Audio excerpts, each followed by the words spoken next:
welcome to the show, Social Security, Securing Today and Tomorrow. I am your host, Diana Varela, and I welcome you to another important show because we have a lot of information about changes that are going to take place next year. With me today is Lydia Chevere, and I welcome you again, Lydia, to the show. Thank you, Diana. Thank you for inviting me. It's always a pleasure to be here working with you. Oh, thank you so much for being here. And this is very special because you have good news for our beneficiaries. I hope so, right? Claro. Sure. So our beneficiaries will be getting a 1.6% increase because of the cost of living adjustment, and that's starting in January of 2020. Our supplemental security income beneficiaries usually get their benefits the beginning of the month, but because January is a holiday, we will be paying them on December the 31st of 2019. But everybody else will see the cost of living adjustment on their January check. And just to give people an idea, the monthly benefit, the average monthly benefit will see an increase of $24 a month, or $288 for the year. So that's good news, I hope. Of course, that is good news. And of course, you know, we provide the cost of living increase. I remember last year the increase was 2.8. The year before, I think it was 2%. So it's different every year. Who determines actually what is the percentage of the increase, Lydia? Sure. So by law, we have to increase federal benefits if the cost of living increases. The agency that determines if there's a cost of living increase is the Department of Labor, and they use a measurement which is known as a CPIW, or the Consumer Price Index for clerical workers and urban wagers. And so that's the measurement that we use, and it is determined by the Department of Labor. And really the main purpose for adjusting the benefits is to make sure that the purchasing power of Social Security benefits and SSI benefits does not erode because of inflation. Of course, but because if you can imagine, if you start receiving certain amount of benefits, and that's the same amount that you receive through the years, the many years that you live either in retirement or if you receive disabilities, it's very important, those increases for the protection of our beneficiaries. And as an agency, we not always had a COLA increase that was automatic, correct? That is correct, Diana. In fact, there was a time when there wasn't a COLA increase at all. And, you know, it's hard sometimes to visualize it because we're so accustomed, so used to getting the cost of living increase, right?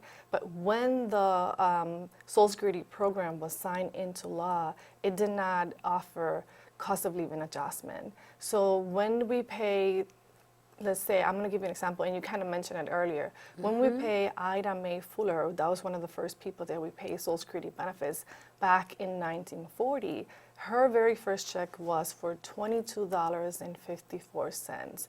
And she received that same amount for a period of 10 years. It didn't change at all. And it wasn't into 1950 when Congress submitted a legislation to increase Social Security benefits because of the cost of living that for the first time we were able to recalculate Social Security benefits. And in Ida Mae Fuller's, her benefit went up from being $22.54 to $41.30. So as you can see, her benefits almost doubled. And that wasn't the case just for her. That was the case for everybody across the border, right? So before 1950, there was no cost of living adjustment. And then between 1950 and 1972, there was cost of living adjustment, but only if Congress submitted a special or enacted a special legislation with the only purpose of increasing benefits. So it really wasn't until 1972 when we finally changed the law to then provide cost of living adjustments automatically, but based on the CPI, right?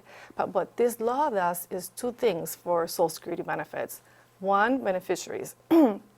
One, they no longer have to wait for a special legislation from Congress to get an increase on their benefits. And two, it protects the value of their benefits from inflation. So that's a good thing. Yes, because for example, our first monthly beneficiary that, as you mentioned, was Miss Ida Mae Fuller. She lived for a long time. That's correct. And I am glad that her $22 that it started when she started collecting her benefits actually grew through the years, because I think that she lived to be almost 100 years old. So very happy to hear that, because, certainly in our country, the population that is 90 years old, 100 years old is increasing. So it's good to know they had that protection. And of course, we inform our beneficiaries about all of the changes in regards to their benefits. And we have different ways to inform them about it. Just today I was at an event, and somebody asked me, are we going to get an increase because of the cost of living? And I happily reported to this person, yes, there is an increase 1.6%, because we are going to inform him how we are going to inform the rest of our beneficiaries as well.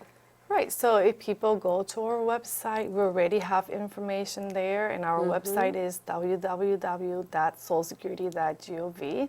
So the information is already out there. In fact, our press office released a statement which our press officers and our public affairs specialists are disseminating across the nation through local and national media. So the information is already out there, right? But starting in December of 2019, we're going to mail out notices to all of our beneficiaries, letting them know about the cost of living increases, and also we'll be providing an estimate of how much the benefits will be. And in addition to that, some of our beneficiaries will be able to access the notice online through their My Social Security account. And by the way, Diana, for those beneficiaries, they now have the option of opting out from receiving the paper notice if they're also getting the online notice, and if that's their preference. So that's an option that they have now. Of course, there are different ways, but they need to get the information so they can plan accordingly. And with this person that asked me this morning, I definitely told him about how to get the information. I provided him the information, and I most definitely invited him to create an online account.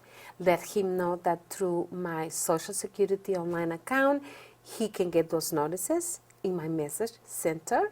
He can also make changes of address, direct deposit. He can get information, even take a look at his monthly payment amount. So it's good to have an online account. And now there are other changes that will be coming in the year 2020. There are some adjustments. So, and most definitely when it comes to Social Security, it's really for people of all ages, those that are already getting benefits, those that are not getting benefits, they are working. There are some changes that are coming too in the year 2020.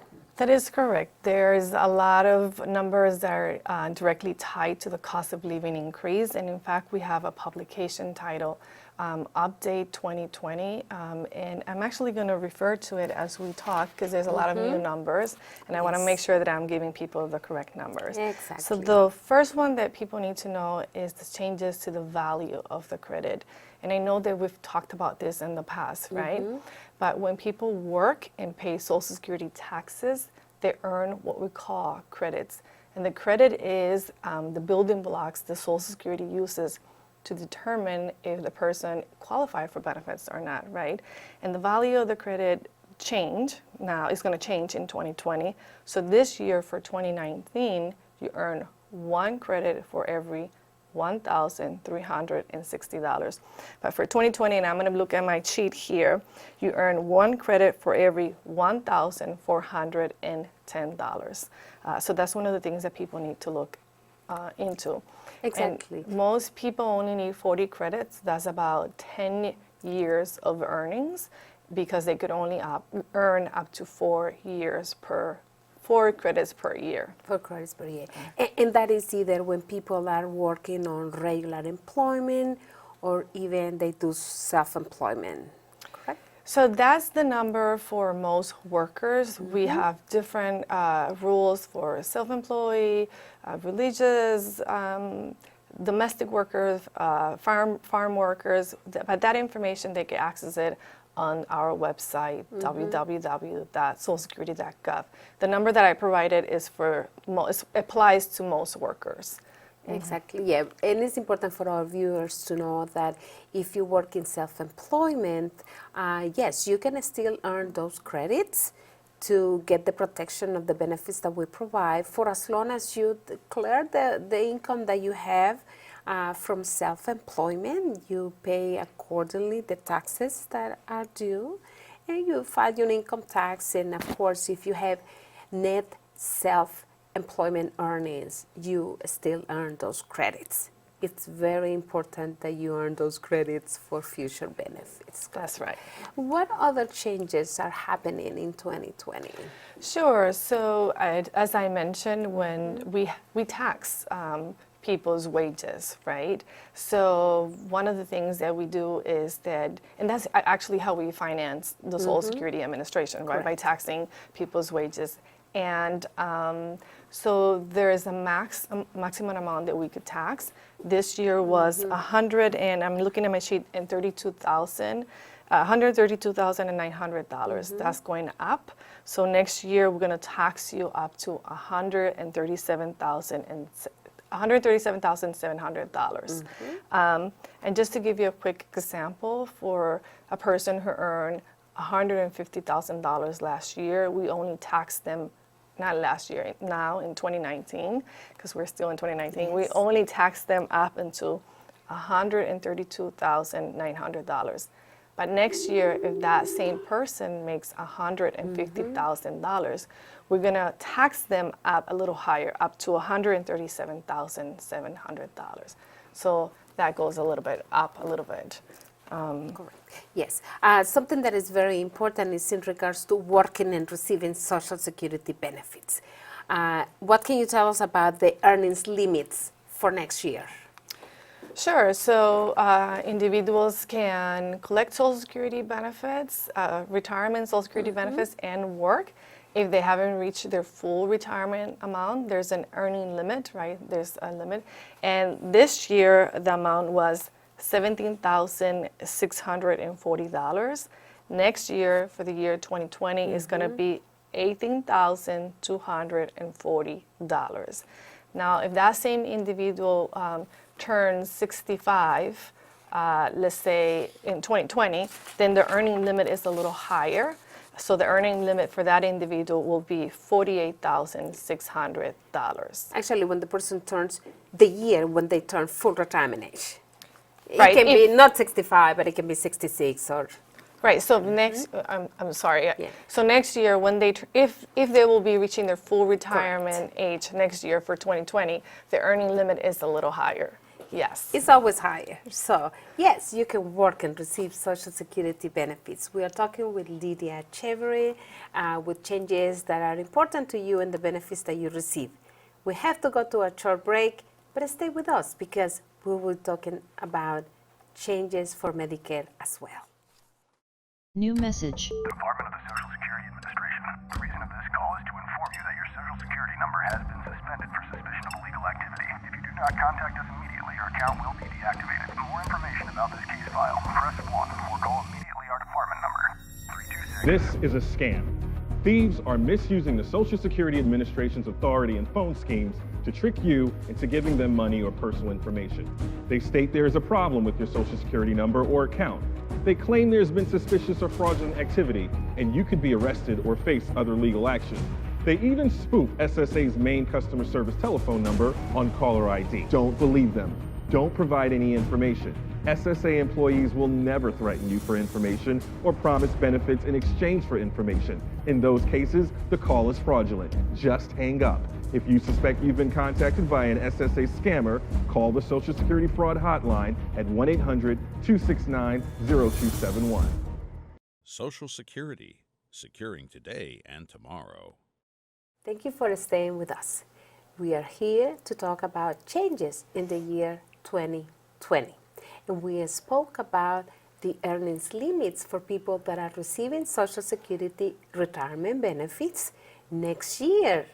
If you're receiving benefits on retirement and you would like to work, yes, you will be allowed to work, and the amount of the limit next year is $18,240.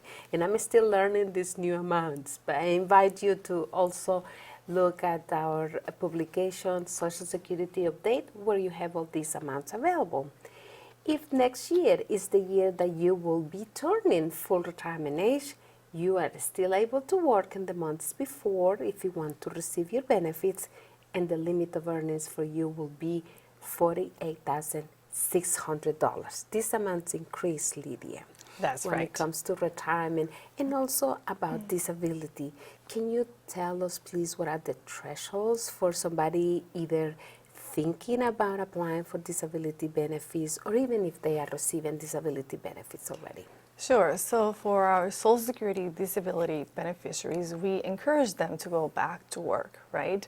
And they are able to work and receive Social Security disability benefits for a determined period of time, as long as they're not making what we call substantial gainful activity, right? So that's the threshold you're talking about, and those numbers will be going up for 2020 because, again, they're directly tied to the cost of living increase, right? So for 2019, for a non-blind Social Security disability benefit, those the earnings, the threshold will go up from $1,220 to $1,260. Now, for a blind Social Security disability beneficiary, the threshold will go up from $2,040 to $2,110. That's about $170 more a month.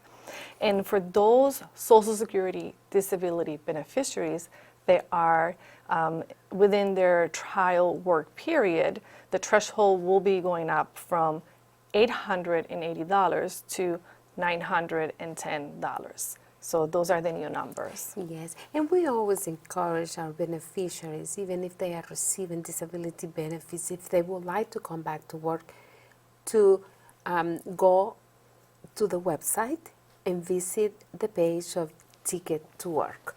Choose to work.gov because it provides you with information and also provides you with the contact phone number where you can call and get more information, and even a counselor that can help you on a personalized plan. So we encourage that. That's very important. And of course, we're talking about all of these changes happening in 2020, Lydia. But this year, our agency is undergoing major changes in 2019. Tell us, what was the biggest change that we had this year? Sure. So we have a new commissioner. He was sworn in June of 2019. So Commissioner Andrew Saul will be serving a 6-year term, which will expire in January of 2025. Commissioner Saul has a lot of experience, both with the federal government and the private industry, and his focus is in customer service and technology. And I invite people who want to learn more about Commissioner Saul and his priorities and his plans for the next 6 years for the agency to read his open letter. We have a letter from the commissioner that's online, and it gives a lot more detail about his priorities and plans for the next 6 years. Yeah, we are very excited. And as you mentioned, one of the top priorities for Commissioner Saul is customer service. Improve the customer service that people receive at the Social Security office. But also he has other initiatives because one of them is technology. That's right. He is really, has given the task to our technology team to actually update systems so we can serve people better. Commissioner Saul also is making some changes in the schedule of the Social Security offices nationwide, Lydia. Can you tell us a little bit about those changes? That's right. So right now, our offices are closed on Wednesday at around lunchtime. So you're going to be soon seeing that that's going to be it's going to revert. So our offices will be soon open 8 hours a day from Monday to Friday. So that's one of the changes. Exactly. And something that is very important, as Commissioner Saul mentions in the open letter to the public, he is planning to hire new employees at the Social Security Administration. So we invite you to visit us online. Think about careers with us, because most definitely you can make a difference in the lives of others if you work for the Social Security Administration. Lydia and I are a testimony on that. You know, we have worked for the agency for many years, and we love serving the public. We love everything we do. So, Lydia, there were other changes that I think is worth talking to our viewers about, other changes, especially with my Social Security online account. Sure. So we have a lot of new services online. One of them is called the My Retirement Calculator. This is similar to the retirement estimator. The only difference is that beneficiaries or account holders no longer have to leave their My Social Security account to access additional retirement estimates. As you know, Diana, when you log into your My Social Security account, we provide 3 retirement estimates, right? One at age 62, one when you reach your full retirement age, and another one at age 70. But if you want additional retirement estimate, account holders had to leave their My Social Security account and then use the retirement estimator. That is no longer the case. They can get additional estimate using their My Retirement Calculator. The new retirement calculator has some additional features. We always provide estimate based on people's age, but now we also provide estimate based on a date. We know that oftentimes when people were talking about retirement, they want to retire at age 62 or 65, but for some people, they want to retire in 2030, 2035. It's more as an event than an age. So they now have that option. We're making it easier for them, so they can select a date or a year. And the other thing that we're adding to the retirement calculator is a visual, a graphic, right? So we're not only providing an estimate, but we're also providing a graphic, along with the 3 basic retirement estimates, which are age 62, full retirement, and age 70. And that way they can see where their new estimate compares based to these 3 basic retirement that we provide. Great. Yeah, there are also good news for people that are the representative payees of some of our beneficiaries that are unable to handle their own affairs, either because they are minors or because they might be adults, but adults that are unable to handle their own affairs. So can you tell us a little bit about that change? So I'm not up to date on that, and I apologize. It's a new change. It's a new feature that we added to the My Social Security. So I owe you that one for the next one. But I can talk to you about another service that we have. It used to be the case that if you needed to replace your Social Security card, you needed to go to a Social Security office in person. That was one of the few services that you have to go in person.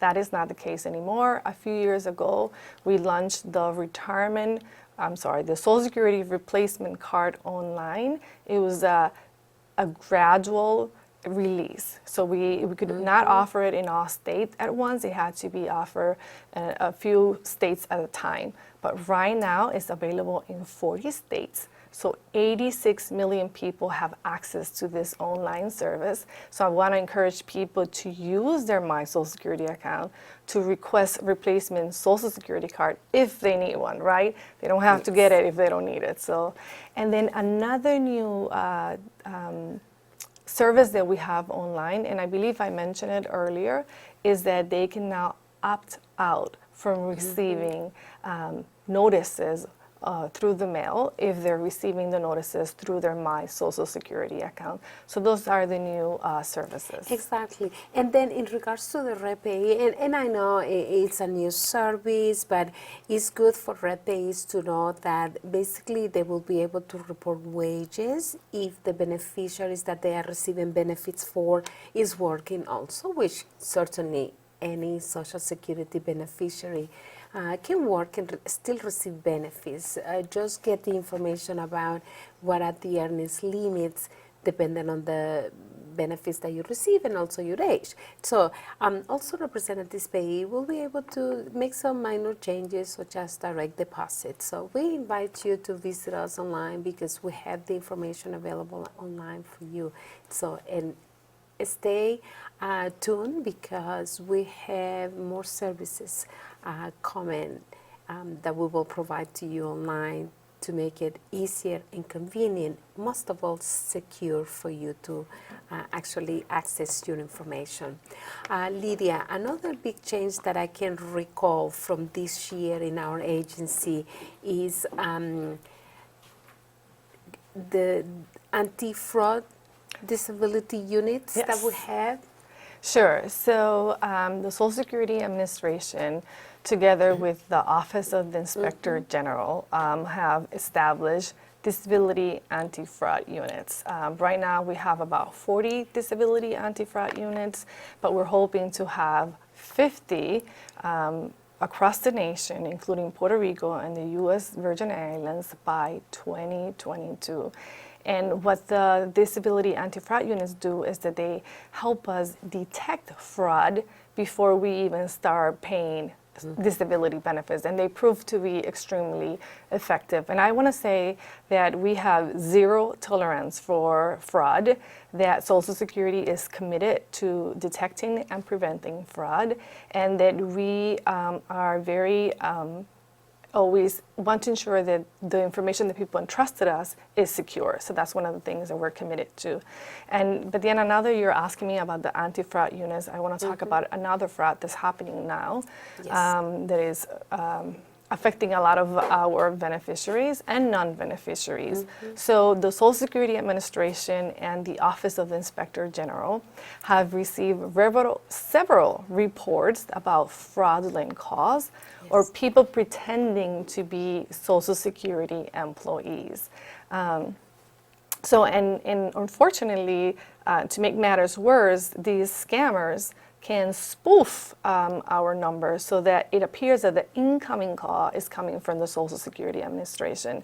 So we've launched an educational campaign to create awareness and to remind people to remain vigilant. And the one thing that we want to encourage people is to remember not to share personal information or to avoid sharing personal information over the phone, online. And by personal information, I mean Social Security numbers, bank account information, unless you really know who you're talking to, right? So if you receive a call, and by the way, the calls right now, most of the calls is someone threatening a person to get, or offering them something in exchange of something else. So if someone is threatening you and saying, hey, if you don't give me this information, this is going to happen, or if you give me this information, I can do this for you, that's definitely a fraudulent call. Correct. Our message is simple. Number one, hang up. That's it. Just hang up. Yes. And number two, report these calls. The more calls that people report, the sooner we'll be able to catch these scammers. Exactly. Be aware and learn more about your Social Security benefits. Visit us online, socialsecurity.gov. Lydia, thank you for being with us today, for the wealth of information you provided our viewers. And to you, I invite you to visit the previous shows at MMCTV.org. We have the shows available to you in their YouTube channel. And of course, stay tuned to learn more about your Social Security benefits. Until the next time.